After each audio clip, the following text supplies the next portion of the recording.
Hi friends, welcome to PSK Tamil. வாங்க friends, இன்றைக்கி தோட்டத்தில் இன்னைக்கு ஃபுல் டே என்ன வேலை நடந்தது. ஃபுல் டேயில் வேலை செய்யல. காலையில் கொஞ்சம் நேரம் 2 மணி நேரம், சாயங்காலம் 1 மணி நேரம் செஞ்சேன். அது மட்டும்தான் போடுறேன். அதனால் இன்றைக்கி என்ன வேலை செஞ்சேங்கிறத மட்டும் போடுறேன். தோட்டத்தில் நான் என்ன பண்ணேன் அவ்வளோதான். 4 செடி நட்டியிருக்கிறேன். பெரிய செடியை 2 அடுக்கு மல்லிகை. இது செண்பகப்பூச்செடி, செடி செண்பகப்பூ. அதுபோக இன்னும் 2 செடி இருக்குது. செண்பகப்பூ கிடையாது, அடுக்கு மல்லிகைப்பூ. அப்புறம் ஒரு கல்யாண முருங்கை. இது 4 நடுறேன். குழி தோண்டி இந்த செண்பகப்பூ செடியை நட்டியாச்சு. அது தள்ளுறது இந்த ஆட்டுச்சாணி நட்டி முடிச்சாச்சுங்களா. அடுத்தது மல்லிகைப்பூ செடிக்கு குழி தோண்டிகிட்ருக்கிறேன். ஒரு கையில் ஃபோனை வச்சுக்கிட்டு வீடியோ எடுத்துக்கிட்டே ஒரு கையில் எடுக்கிறனால அப்படி இருக்குது ஃப்ரெண்ட்ஸ்.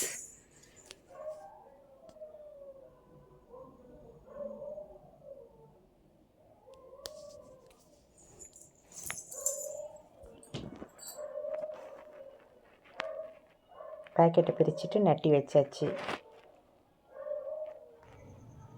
இது இன்னொரு செடி. இதுதான் கொஞ்சம் வாடலாக இருக்குது லைட்டாக. என்ன பண்ணுதுன்னு தெரியல, பார்க்கலாம். வச்சு தண்ணி விட்டுக்கிட்டே இருக்கலாம். கொஞ்சம் சீசனும் மழை சீசன் தான், அதனால் பார்க்கலாம், வந்துடும் நினைக்கிறேன். அப்புறம் கல்யாண முருங்கை குச்சி ஒன்று வச்சுருக்குறோம். அது ஆன்லைனில் வாங்கினது ரொம்ப நாளைக்கு முன்னாடி. அது தொட்டியில் வச்சுருந்தோம். அது செடியெலாம் இருக்குது. சில சமயம் அது ஏதோ வாடுது, அதனால் தரையிலே வச்சுக்கலாம் அப்படின்ட்டு.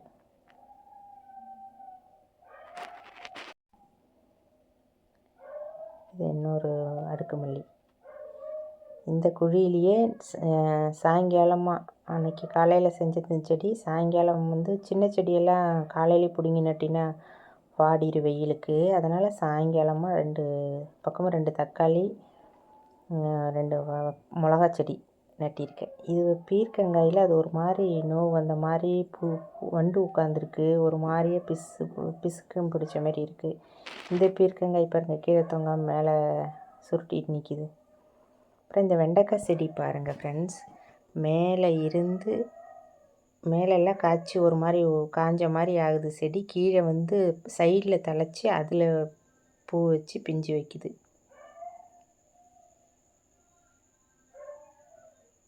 அடுத்த லைனாட்டம் மேலே வர்றதுக்கு அப்படி பண்ணுது.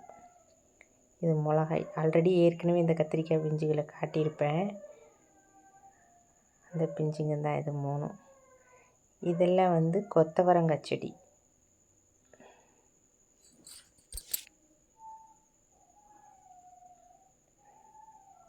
இதெல்லாம் கொத்தவரங்காய் செடி. 2 விதை போட்டேன். இது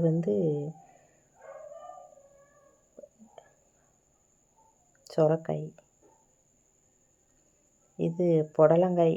என்ன காய் காய்க்க போகுதுன்னு தெரியல, போட்டேன். இது வேறு விதமான சொரக்காய். இப்போ அப்படியே அங்கேருந்து ஒரு வேறு விதம் சொரக்காய். இது ஒன்று. இது சிகப்பு வெண்டைக்காய் விதை. அது ஒரு 10 விதை போட்டதுக்கு 3 செடி தான் முளைச்சிருக்குது ஃப்ரெண்ட்ஸ். எனக்கு என்னமோ சிகப்பு வெண்டைக்காய் முளைக்கவே மாட்டேங்குது. ரொம்ப ரேர். 10க்கு 1 தான் முளைக்குது. இதெல்லாமே மிளகாயும் தக்காளியும். இது ஒரு 10 நாளைக்கு முன்னாடி நட்டினேன். உங்களுக்கு கூட தெரியும், நான் வீடியோ எடுத்து போட்டிருக்கிறேன்.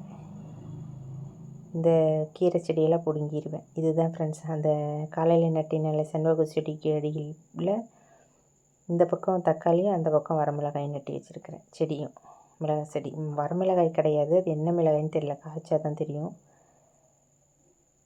இதுவும் ஒரு அதே மிளகாய் தான். இந்த பக்கம் தக்காளி. அது 2க்கும் சேர்த்தே தண்ணி விட்டுக்கலாம்.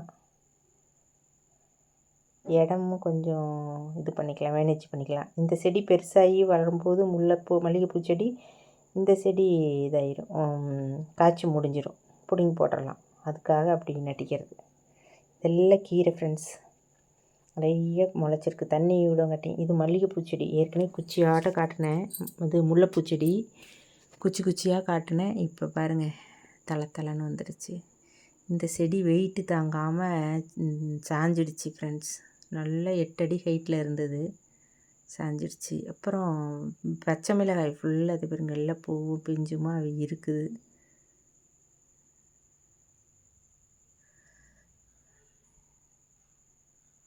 இது எல்லாமே பச்சை மிளகாய் தான்.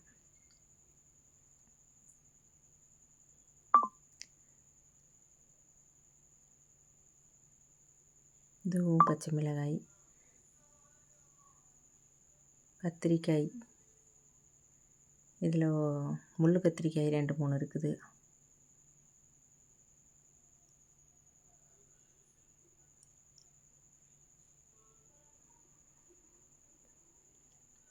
எப்படி என்ன கலரில் காய்க்குது அப்படின்னு தெரியல, வெயிட் பண்ணி தான் பார்க்கணும்.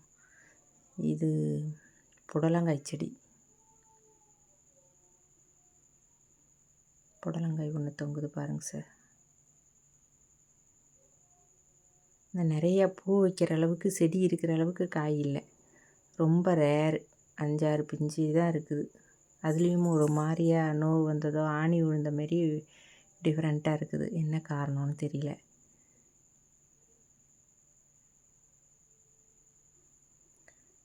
இது கொடி தம்பட்டை அவரை. அது முடிஞ்சதும் கொடி பசலை.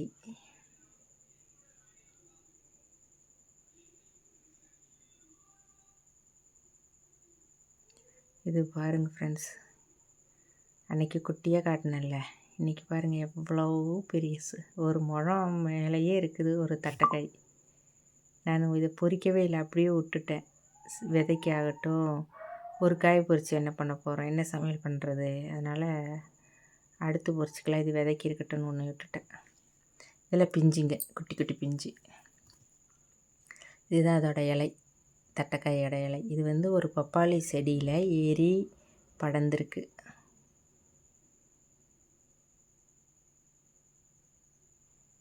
இதெல்லாம் கத்திரிக்காய் நிறையா பூ வச்சுருக்குது ஃப்ரெண்ட்ஸ்.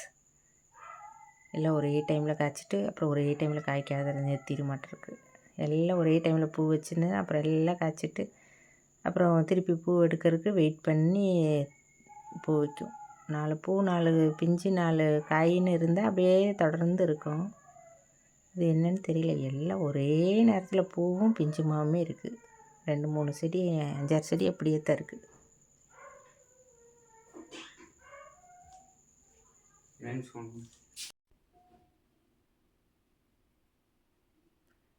இது சுரைக்காய், தக்காளி பூ வச்சுருக்கு பாரு ஃப்ரெண்ட்ஸ். இந்த கத்திரிக்காயும் பூ வச்சுருக்குதுங்களா. இதுக்கு முன்னாடி காட்டின கத்திரிக்காயும் ஒரே வெரைட்டி. 2 பிரான்ச்சாக போய் 2 செடி மாதிரி தெரியும், ஆனால் ஒரு செடி தான் இது. இது செங்காம்பு முருங்கைத்தலை, செங்காம்பு தலை சொல்லுவாங்க. முருங்கைத்தலை காம்பெல்லாம் சிகப்பாக இருக்கும், கொஞ்சம் டேஸ்ட்டு நல்லாயிருக்கும் கீரை. அப்புறம் மருத்துவ குணமும் அதிகம் பச்சை தலையை விட அப்படின்னு சொல்கிறாங்க.